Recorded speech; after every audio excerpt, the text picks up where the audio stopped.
तो नई दिल्ली सीट से बीजेपी उम्मीदवार बांसुरी स्वराज ने नामांकन दाखिल किया। बांसुरी स्वराज पूर्व विदेश मंत्री सुषमा स्वराज की बेटी हैं और पहली बार चुनाव लड़ रही हैं। नामांकन दाखिल करने से पहले बांसुरी स्वराज ने दिल्ली की सड़कों पर शक्ति प्रदर्शन करते हुए एक बड़ा रोड शो भी किया। नामांकन के दौरान केंद्रीय मंत्री हरदीप सिंह पुरी समेत कई वरिष्ठ नेता वहां पर मौजूद भी रहे।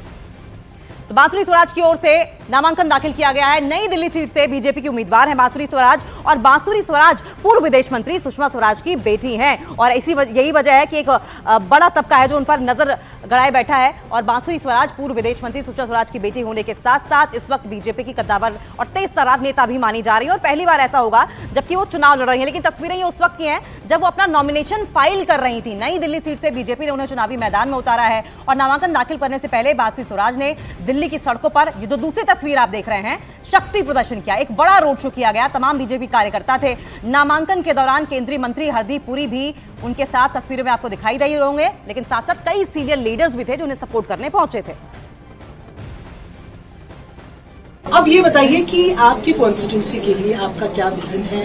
अगर आप सांसद के तौर पर चुनी जाती हैं, क्या वो मुख्य 3 काम होंगे जो वास्तविक सबसे पहले करना चाहिए? कार्यकर्ताओं का उत्साह देखकर अभिभूत हूँ, जनता का आशीर्वाद देखकर भावुक हूँ और एक विकसित भारत बनाने के लिए संकल्पित हूँ।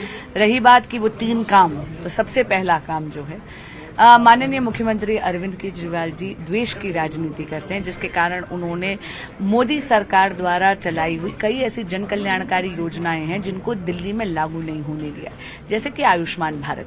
आयुष्मान भारत में आप जानती हैं कि 5 लाख रुपए का मुफ्त इलाज लाभार्थी को मिलता है और अब तो नरेंद्र मोदी जी ने संकल्प लिया है कि अपने अगले कार्यकाल में आयुष्मान भारत का लाभ देश के सभी वरिष्ठ नागरिकों को जाएगा जो 70 बरस से ऊपर की उम्र के हैं। अगर माननीय मुख्यमंत्री अरविंद केजरीवाल जी द्वेष की राजनीति नहीं करते तो ये लाभदायक योजना दिल्ली में भी लागू होती है। क्योंकि अब ये अभी दिल्ली में लागू वो नहीं करने दे रहे हैं तो दिल्ली की जनता वंचित है।